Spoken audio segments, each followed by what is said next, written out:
I now give the floor to Her Excellency Francine Baron, Minister for Foreign Affairs and CARICOM Affairs of Dominica.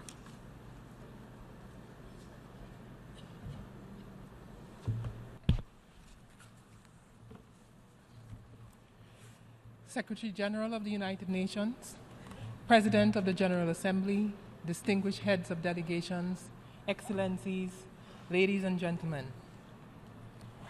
Madam President, I congratulate you on your appointment, and my delegation extends best wishes to you for a productive tenure as we seek to direct the affairs of this important institution in the interest of humanity. I express condolences to the people of Indonesia who are struggling to cope with the effects of the tsunami which impacted them yesterday. We know all too well how challenging this time must be for them, and we express our solidarity. Madam President, there are few moments in the history of a nation that captures the resilience, fortitude, and strength of its people. For us, that moment came on September 8th last year, when Hurricane Maria unleashed its fury of 180 miles per hour winds that brought Dominica to its knees. Immediately after the raging winds and the torrential downpours subsided, our people raised their battered and wounded selves and began the daunting task of search and rescue, clearing roadways, and quickly moved thereafter into rebuilding mode. Madam President, I am proud to stand here 1 year later, representing a people who have fought against adversity from that day to attain some form of normalcy in their lives. I am proud to be representing students who spent months away from classrooms, who endured the inconvenience of no electricity, no internet, and the disruption of living in shelters, but who attained some of the highest scores on the recently concluded Caribbean secondary school examinations. I am proud to stand here representing the farmers who have gone back to their fields and are now harvesting fresh produce to feed our people and for export. I applaud Dominicans far and wide for being part of the relief efforts and the rebuilding process. But I salute in particular those at home who walked for miles every day, up, down, and across the island to be of service, who worked countless hours to save lives, to provide essential services, and to deliver vital supplies to those in need. Hurricane Maria wreaked havoc on Dominica, but the world must be told of the strength of Dominicans, our tenacity, and our determination as a people. The efforts of our people were keenly matched by the outpouring of support that we received from members of this UN family, from our brothers and sisters in the Caribbean region to our international partners and friends. Ordinary men and women across the globe reached out to us to lend a helping hand. As we speak, scores of volunteers are on the ground helping with the rebuilding efforts. The tremendous support that we have received from regional response agencies and international organizations, both within and outside the UN system, and institutions like the World Bank, all of these efforts have contributed significantly to the progress that we have made thus far.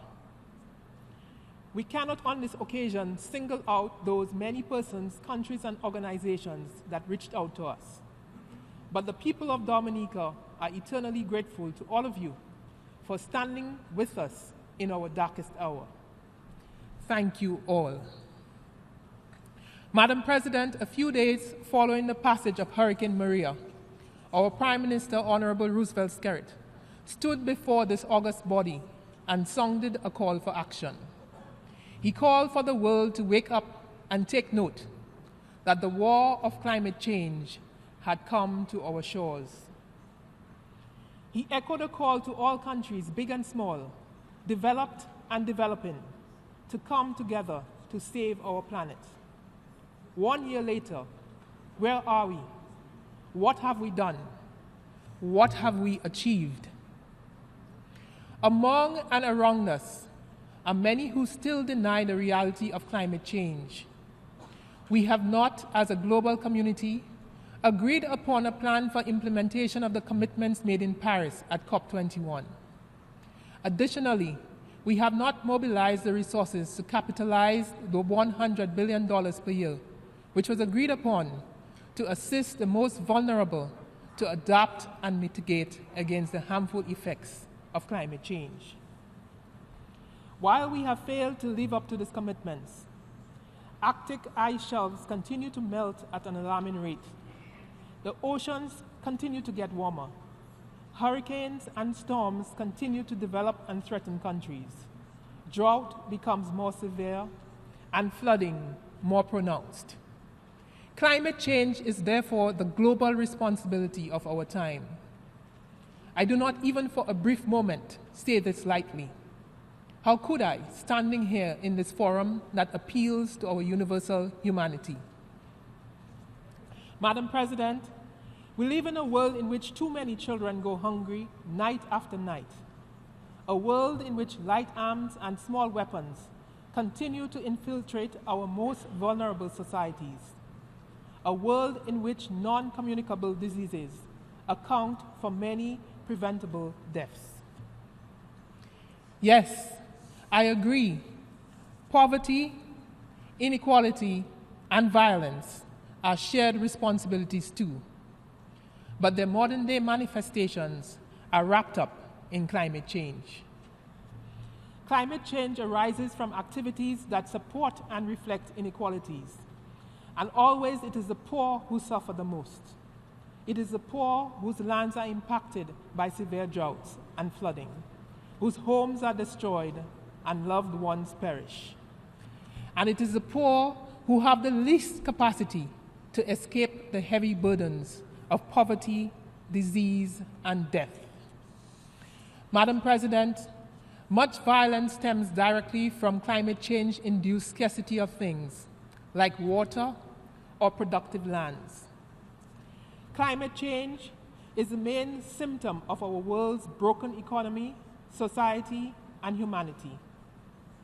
Distinguished delegates, this is precisely the issues for which we have assembled our United Nations. Let this not be just another moment to simply sharpen the rhetoric or to speak merely of redoubling current efforts. We have done that too many times before, and we have watched climate change ravage on regardless. While we pontificate and engage in a perpetual debate, climate change will march on, laying waste to our forests and fields, whipping up the fury of angry winds and punishing rains, wrecking lives and livelihoods. It is no secret that the lack of motivation by some countries to take the required actions is rooted in this economic truth that those who gain most from the activities that create climate change remain the most removed from its dire consequences. Since climate change is the result of an economic calculus that will keep pushing global destruction further and further along, it must be accepted as the responsibility of our time. One we must put our collective efforts behind to arrest. Madam President, it was only after Prime Minister Skerrit left this hall last year that the international experts completed the post-disaster needs assessment for Dominica. Their conclusions disclosed that a single hurricane in a few hours caused loss and damage equivalent to 226% of our country's GDP. A mere 2 years prior, a tropical storm had wiped out the equivalent of 90% of our GDP. The cost of building back better, of building a resilient nation, comes with a price tag far in excess of what small developing states like Dominica are able to meet single-handedly. This is exacerbated by the debilitating impact these events have on economic activities. it deprives the country of much-needed revenue at a critical time. As I speak to you this minute, dangerous storms are gathering in the Western Atlantic. As climate change warms the seas and feeds the rainstorms, the risk of future loss and damage grow. Yet the price of production and the consumption of goods that contribute to climate change is not set to compensate us for our losses and damages resulting from it. Madam President, from the perspective of our shared destiny, these goods will be overproduced and overconsumed. Climate change is not a freak of nature. It is as man-made as power and greed. The polluter pays is an accepted principle, a golden nexus of morality, economics, and environmental policy. The polluter pays is tried and tested at the national level, but alas, on the international level, it is the victim who pays. Consider the insurance model championed by many industrialized countries and international agencies as the solution to climate change. Island states on the front line are being asked to take out additional insurance against the losses and damage which are the direct results of a change in climate caused by others. This is asking the victim to pay by installment. The insane equivalent would be the arsonist saying to you that instead of trying to stop him setting fire to your house, you should take on fire insurance. Distinguished delegates, if our principal response to man-made climate change is to make it easier for the victims to foot the bill, then the march of climate change will press on unimpeded. It is therefore untenable, indefensible, and downright unacceptable. Madam President, the game changer would be establishing a different kind of insurance, especially for vulnerable and at-risk countries like ours, that pays out quickly to the victims of climate disasters. Fairness requires that this insurance mechanism must be funded by those who have contributed most to climate change. Additionally, this needs to be scaled up as a matter of urgency. We have a Caribbean Risk Insurance Fund, which paid out funds for the immediate relief efforts. But it does not have the capacity to insure against loss and damage.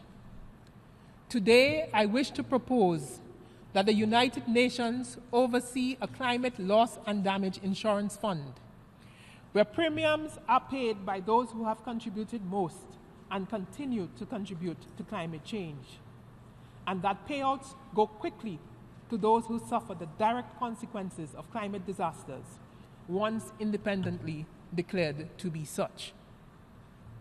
Madam President, ending the inequality that separates those who gain and those who lose will remove the fuel lines of climate change.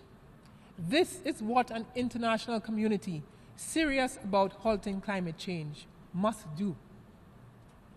Madam President, we urge you to do this, and we hope your feet are swift, because we can no longer afford to wait. Our people needed sanctuary and safety yesterday, not tomorrow. In the past 12 months, while contending with the sheer hard graft of relief and early recovery efforts, housing the vulnerable and restoring essential services, Dominica instituted a plan to make it the first climate-resilient nation in the world. We have drafted legislation to establish the Climate Resilience Execution Agency of Dominica, which will deliver the projects that will achieve this goal. We have recruited its leadership, identified $1 billion worth of critical projects to complement this plan. We have rolled up our sleeves and started work. Our plan is based around designing super-resilient networks, waterproofing our economy, and building resilient communities. As we have critically examined the core of what it takes to be resilient, we have found that what looked insurmountable from a distance is not so daunting up close. distinguished delegates, this realization has buoyed up our confidence and re-energized every Dominican. By the grace of God, therefore, and with the continued support of partners in the global community, we will become the first climate-resilient nation in the world. We encourage other vulnerable small island states to embark on building resilience to climate change. The costs, however, are above and beyond the capacity of small states. Support from international organizations and member states with the requisite technical expertise and financial resources is critical. The role of the UN is therefore central in coordinating and mobilizing resources.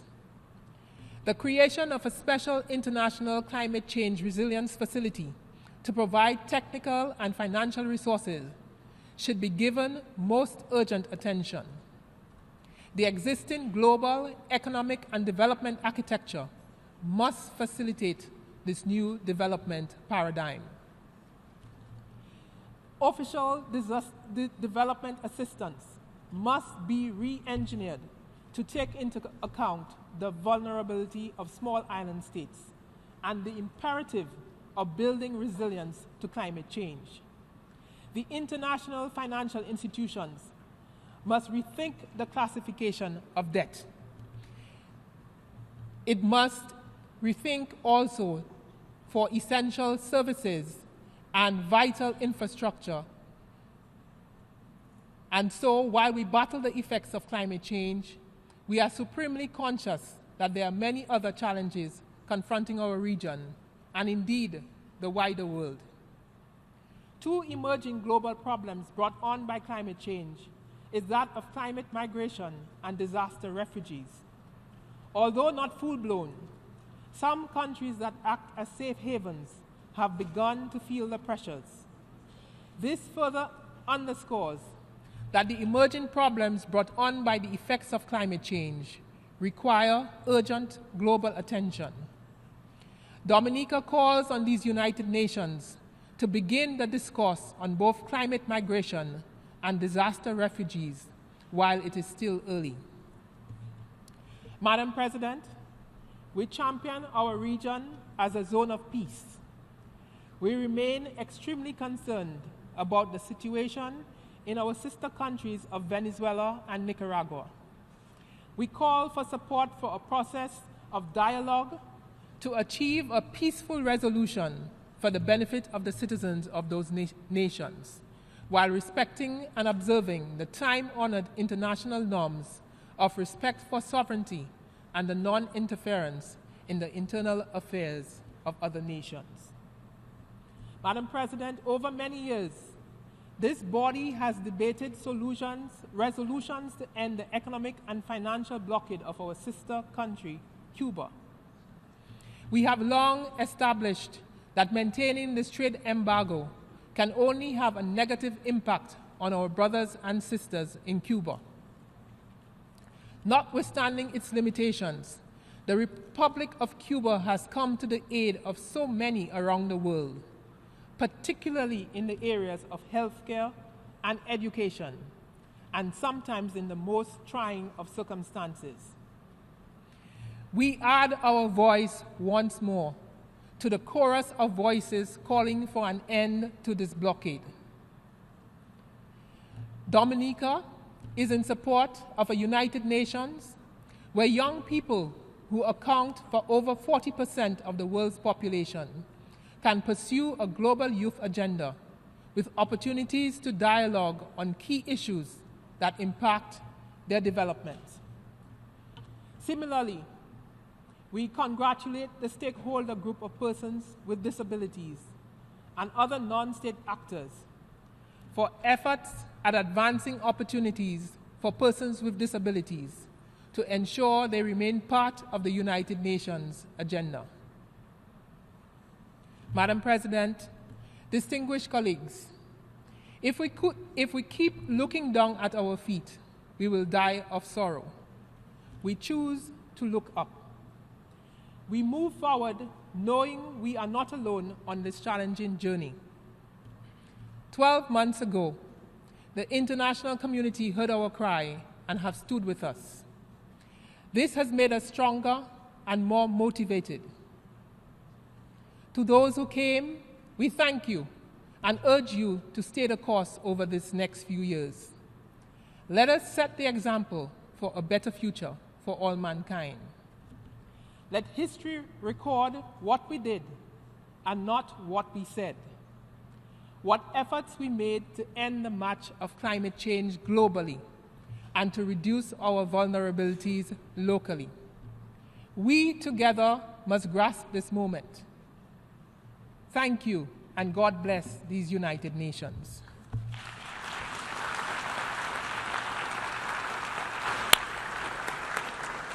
I thank Her Excellency, Minister for Foreign Affairs and CARICOM Affairs of Dominica.